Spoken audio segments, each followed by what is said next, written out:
Hey guys, it's Medicosis Perfectionalis. Today we'll talk about an introduction to vitamins. It's gonna be awesome, so let's get started. But before we get started, this is Horace's eye. And by the way, some people argue that this looks like an R, but it's kind of flipped sideways. Like this is the mirror image, the reflection of this R. And some people say that this is the R that we use in prescription as a symbol. I don't know, like I've read this in one of the Egyptian books in pharmacology, but I don't trust them. I don't know if this is right or wrong. Maybe this R could be because of Horace's eye, or it could be just for recipe, stands for recipe. I have no idea. Now let me answer the three questions of the previous video. These are three historical situations where pathology played a major role. If you do not know what I'm talking about, I've mentioned this in my previous video in this playlist called Biochemistry. So let me answer them. Liver. Eating liver will cure this ophthalmological disease. And the answer is this is nyctalopia, which is night blindness, and eating liver supplies you with vitamin A to cure this nyctalopia. Next, the sailors who died en masse from this disease, they had bleeding from their gums, bleeding from everywhere, wounds that do not heal, and eventually they succumbed to their illness. This is scurvy caused by vitamin C deficiency. Next, in the 19th century, Imperial Japanese Navy, the doctor noticed that poor sailors who only ate white rice for their entire diet have symptoms of confusion, ophthalmoplegia, ataxia, peripheral neuropathy, ankle edema, which is pitting, high output cardiac failure with a hyperdynamic circulation, etc. And this is beriberi, which is deficiency of vitamin B1. So the first story was vitamin A deficiency, the second story is vitamin C deficiency, the third story is vitamin B1 deficiency. If you have answered all of them correctly, you will be a great doctor. Vitamins, vital amines, organic molecules, micronutrient, they are essential, which means your body cannot synthesize them, therefore you have to eat them in your diet. We have two types or two classes, water-soluble vitamins and fat-soluble vitamins. Water-soluble include B and C. B has actually 8 vitamins collectively called B complex. So if you combine any group of B's together, like B1, B2, B3, and B6, if you combine them, you can call this B complex. If you combine B9 and B12 and B6 together, you can also call them B complex. Next is the fat-soluble vitamins, KEDA, BC, KEDA. Historically speaking, we used to have vitamin G, vitamin H, vitamin L, vitamin M, and even vitamin PP, which is inappropriate. But this is history. All of these were reclassified and renamed into like B1, B6, etc., etc., etc. So if your professor is still talking about vitamin G, he's older than Hippocrates. What are the functions of vitamins? AA, CC, DD.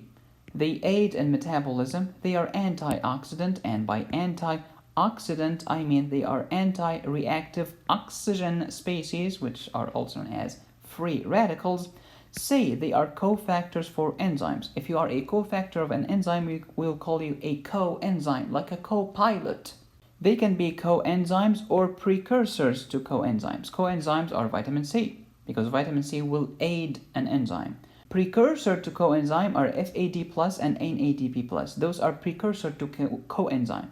Then they will be converted to coenzymes such as the FAD and the NADH. We have discussed in the previous video how increased supply will decrease the prices. Vitamin supplements such as anything in life starts as very expensive, but now they are very cheap. Now, when prices go down, when the prices of vitamin go down, what's going to happen to the quantity demanded? Let's follow the curve. So let's say they go from 8 to about 1. Let's follow the graph. Don't think, just follow the graph. So the quantity demanded is actually increasing. Vitamins have gotten cheaper. The quantity demanded has increased.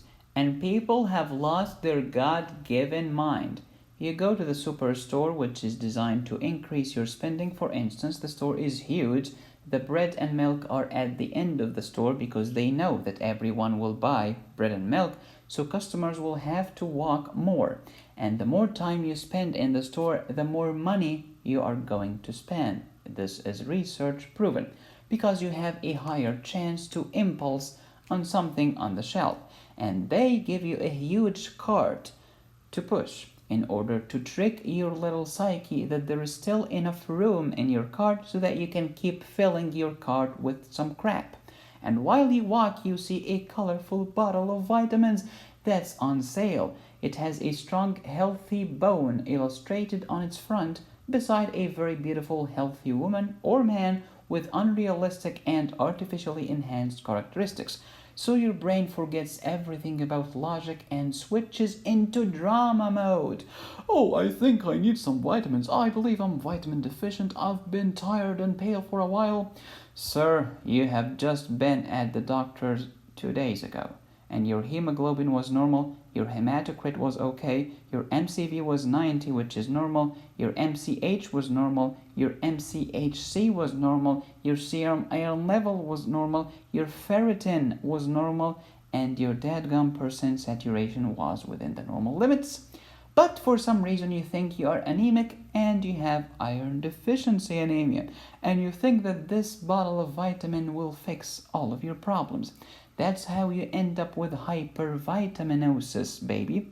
You keep buying things that you don't need for diseases you don't have, with money you don't possess, to impress people you don't even really like. Stop it! And these marketing people are very smart. Next time when you search on Google for the word vitamins, they will follow you using web analytics, and before you know it, Walgreens will send you an email with 30% off your next order of vitamin B complex. Everything should be balanced. Decreased vitamin level in your blood will lead to vitamin deficiency, which is bad. Increased vitamins in your blood will lead to hypervitaminosis, which is also bad. Look, let's say that you live in Australia in the year 2020. The idea that you will die from scurvy is absolutely ridiculous. You're more likely to be attacked by a kangaroo than to die from vitamin C deficiency, baby. The probability of you getting struck by lightning twice or being in a car accident and ending under an 18-wheeler is greater than you developing pellagra. You people need some perspective. So, if you have some money, it's better for your health to go to a mechanic to get your car checked for routine maintenance than to go to the pharmacy to get 200 vitamin tablets that you don't even need, okay? You don't expect to hear that from a medical channel because doctors got their heads stuck up their sigmoid colon and they think that medicine is the only game in town. It's not. There is difference between medical care and health care. You can visit the best doctor in the world, medical care, and receive the best medical care, but if you are not willing to quit smoking or to exercise, then it's not gonna matter. So while your medical care was awesome, you had the best doctor, your health care sucked. Now let's talk about the concept of antivitamins. What's the definition? These are chemicals that inhibit the absorption or the action of vitamins. Can you give me an example? I'll give you 3 examples. First, avidin. Second, pyrithiamine. And the famous or the infamous cholestyramine. Let's talk about avidin. It's a protein found in raw egg whites. It inhibits the absorption of vitamin B7. And here's a story about some Egyptian people. It was common in Egypt that people will wake up in the morning, like some of those people, and they will drink a cup containing a raw egg plus yeast on an empty stomach first thing in the morning, and they thought like this is the healthiest thing to do on breakfast. Welcome to biotin deficiency, baby. But if you cook the egg, you will deactivate the avidin and actually get the biotin. And here is a mnemonic from first aid. I just edited slightly because I have to put my touch. Avidin will avidly bind biotin. You can avoid biotin deficiency by avidly boiling the eggs. #boil the eggs. Next, pyrithiamine, synthetic compound, chemically similar to thiamine. Imagine my shock. It inhibits the enzyme that uses thiamine as a cofactor. Cholestyramine, it binds bicarbonate. It actually binds everything. Binds bicarbonate, binds bile salt, and binds vitamin. When it binds bicarbonate, now bicarbonate cannot be absorbed in the GI. It's going to be lost in the stool. You'll end up with acidosis, because when you lose an alkali, you end up with acidosis. Next, it's going to bind to bile salt to decrease absorption of bile acids. It's going to bind to vitamins, and it's going to decrease absorption of those vitamins, leading to vitamin deficiency. Sources of vitamins could be natural or artificial. Natural, such as the diet, the sunlight, and this is especially important for vitamin D, which is a fat-soluble vitamin that we'll talk about later. And bacteria, it's called normal flora of the gut. They can synthesize vitamin K big time. Also B1, B2, B7, B9, and B12.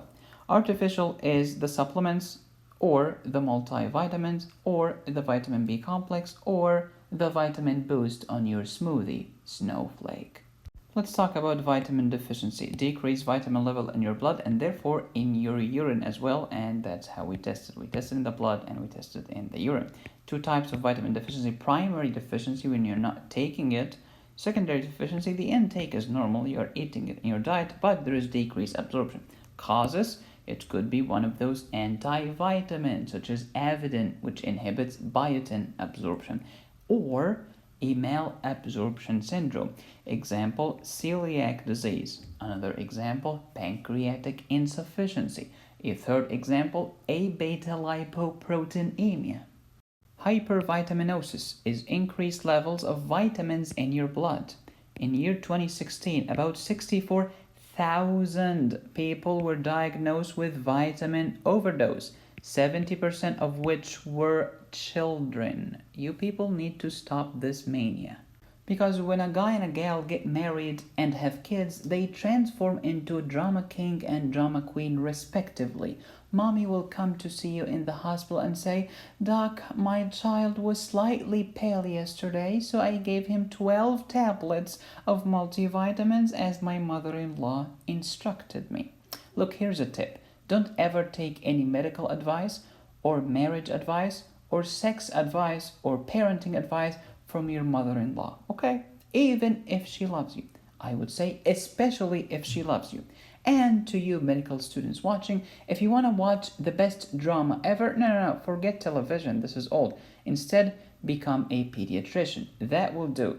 Mommy will say to you, "I think my son is not growing. I should feed him more. He is in the 75th percentile weight and height. He's perfect. If you feed him more, he might end up as obese."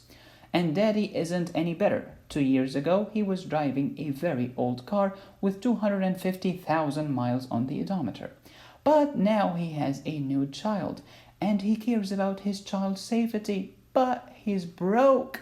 So he borrows $50,000 from Bank of America to buy a 2019 SUV with 16 airbags. Do you want my son to die? How do you think we survived before airbags or seat belts? I was born in Egypt. My dad had a 1989 Fiat 128 four-door sedan. The predominant color on that baby was red. I called her the Red Widow. The car had 4-speed manual transmission with no reverse. Don't try it. It was not equipped with airbags, seat belts, or even side mirrors. My dad bought them separately many years later. And when the Egyptian government passed a law mandating a seat belt for the driver, my dad installed one for him alone. I wasn't any safer. And I used to sleep on my stomach in the overhead compartment behind the rear seats. And when my daddy slammed on the brakes, I rolled onto the floor. Haha, and I liked it. Maybe that's why I'm weird today. I don't know. I need to buy a new SUV with 8 airbags and a sunroof, otherwise my kid is gonna die and it's not gonna be safe. Oh, give me a break.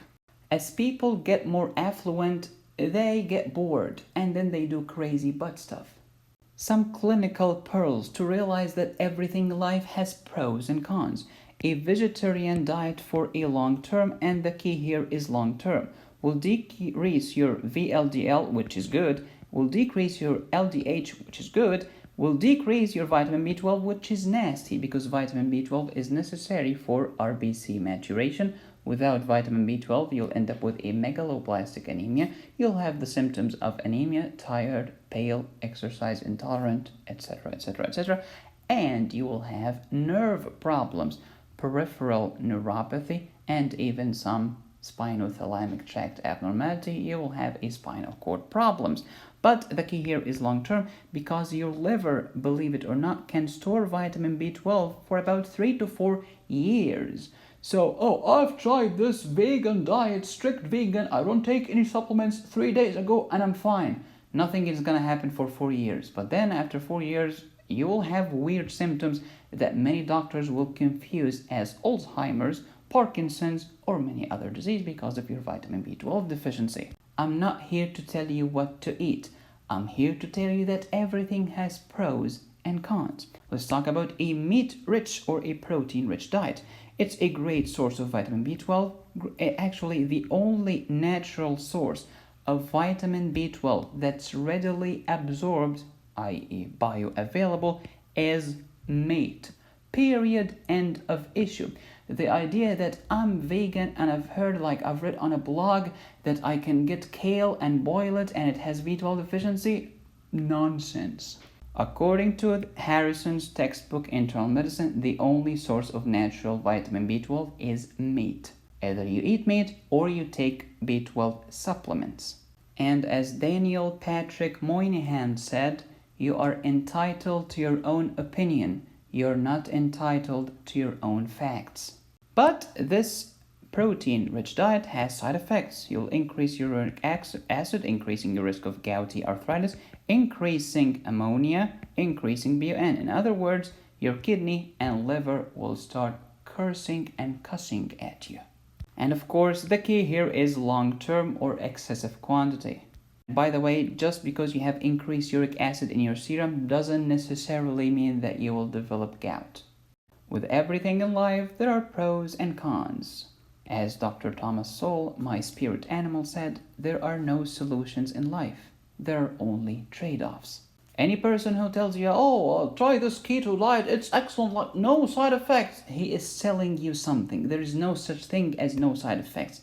There is no medication that has no side effect. There is no substance that you're going to consume that has no side effect. If you drink water too much, it has side effects. You can die from hyponatremia. Sunlight is awesome. It's good for your bone. It's good for life on Earth. It's good for your teeth. It's good for vitamin D. It's great. It also has side effects. You increase your risk of actinic keratosis, basal cell carcinoma, squamous cell carcinoma, and melanoma. And of course, it increases the risk of wildfires, for instance.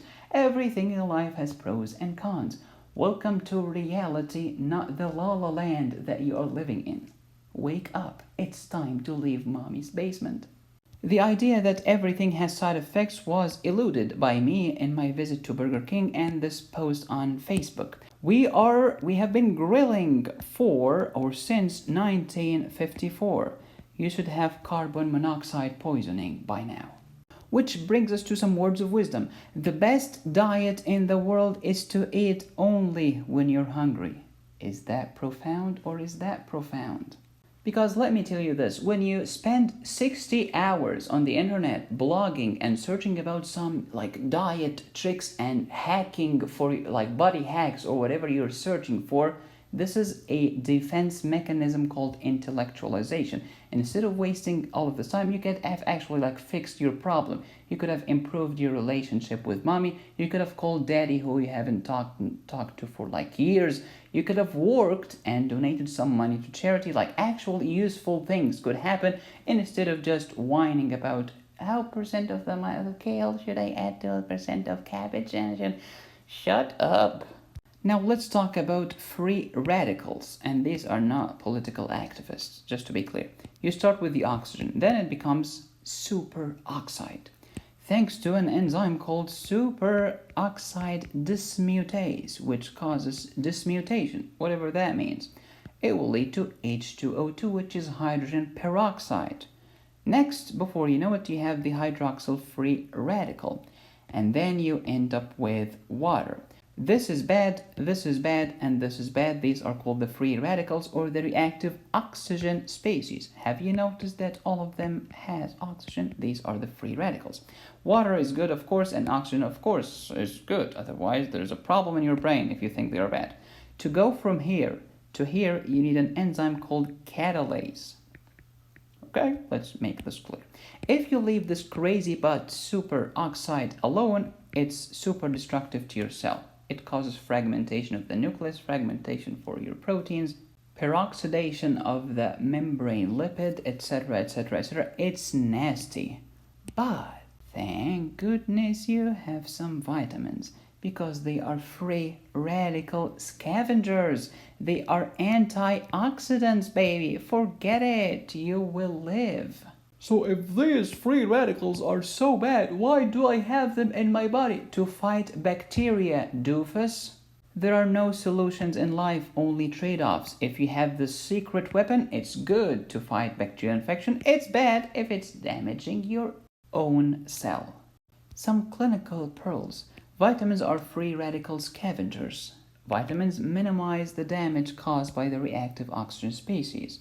Vitamins are antioxidants, to put it bluntly. Vitamin deficiency can actually lead to cell injury, which is a pathologically sophisticated term.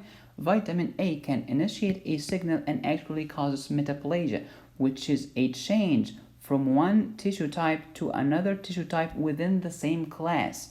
Example, from an epithelial tissue to another epithelial tissue, or from a connective tissue to another connective tissue. Not jumping from epithelium to connective. Just get your head out of your sphincter. For instance, Barrett's esophagus. Normally your esophagus has squamous epithelium. But if you have reflux disease for a long period of time, those squamous cells are tiny and cannot handle the acid well. Instead, you might need some columnar epithelium in your lower esophagus.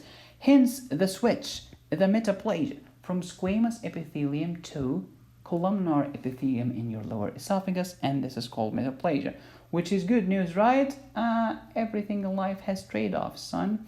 It's good to handle the acid, but it's bad because it's precancerous. It can increase your risk of esophageal adenocarcinoma. B complex deficiency can lead to dermatitis, glossitis, and diarrhea. Vitamin C actually regenerates vitamin E, which is awesome, and we'll talk about this soon.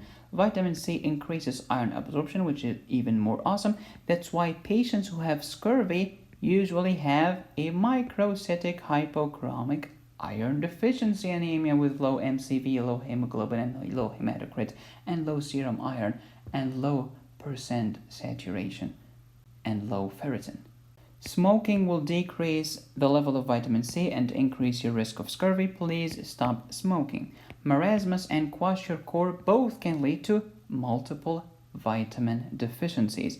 Vitamin E can enhance warfarin effect, which will increase your risk of bleeding because warfarin is an anticoagulant. Let's say that we have a patient, he's an old guy, he had a recurrent DVT in his medical history, so his doctor prescribed warfarin for life. And then this doctor is retired and then he's bored, so he just, hey, grandson, can you come here? Okay, grandpa, I'm coming. Can you please teach me how to use this phone? Because I'm so bored. What's this iPhone means? Oh, this iPhone, you can communicate with anybody instantaneously. Instantaneously? I remember back in the days when Graham Bell created the company AT&T, American Telegraph and Telephone. I used to I applied for the telephone 3 years before it came to my house. And then I spent 3 months saving, my salary for 3 months, so that I can flirt with my, now she's your grandma, son. And now they're telling me that I can chat instantaneously. And then this grandpa will go online. And then he will discover the online gurus who are the quote health experts. And they will say, cure your inflammation naturally. And then they will say, with this food, which contains vitamin E. So this patient will take vitamin E. But he forgot that his doctor told him, when you're on warfarin, do not take vitamin E. But he listens to those online gurus because he thinks his doctor is stupid and he's paid by the stupid big pharmaceutical corporations. Before you know it, this poor grandpa will develop warfarin skin necrosis. You people need to stop listening to these gurus. That's why doctors will always have a job.